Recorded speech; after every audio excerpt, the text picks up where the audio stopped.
everybody. Today we're going to talk a little bit about oil and water. Oil and water show up all over the Bible. In creation, God hovers over the waters, deciding what creations to make. Water bubbles around Noah's Ark as the water once again covers the earth. Water saves the life of baby Moses when he floats down the river. He later uses water to save the Israelites. Jesus' cousin John uses water to help people see that it not only washes away the dirt, but can also wash away all the yucky things we've done. While water is used to clean, oil is a little bit different. Oil is messy, it soaks in and it spreads. Even huge amounts of water cannot wash oil away. In the Bible, oil is poured on land and stones where people felt God's presence, and it was poured on a person's head when they were made king. Today, some of our traditions use oil to bless people after they are baptized. Water shows us that we are clean, and oil marks us belonging to God. So we're going to do a fun activity where you kind of see how water and oil can work together. So here I have a bucket of water.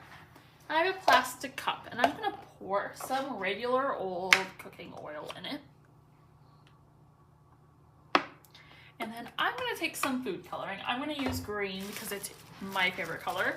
You could use any color you want. You could make a couple different oil colors. That's up to you. I'm just going to use some green. So I'm going to put a few drops of green food coloring in my oil. And then I'm going to swirl it all around, get it all mixed up. Sure it gets nice and green in there. Put a little bit more in.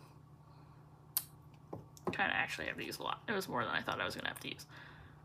Swirl it around in there and get all the oil mixed in with the food coloring.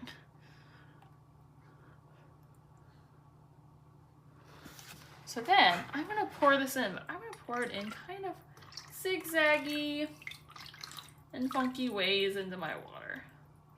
So you can see the oil and the food coloring is kind of floating on top of the water there. So then I'm going to take a piece of paper. I'm going to lay it in my oil. Give it a second. Lift it back on. And you can see the oil bubbles that it made. You can see the green around it. And you could play around with your colors and put all sorts of exciting patterns on there with your oil. So now that we've made our fun artwork, so why do you think oil and water act so differently? What about them makes them different from each other? Can you think of a time when you acted or thought differently than someone else? Was that a good thing? Was that a bad thing? Why was that? I really think about those things. So I hope you have a good week, and I'll see you in Sunday school. Bye.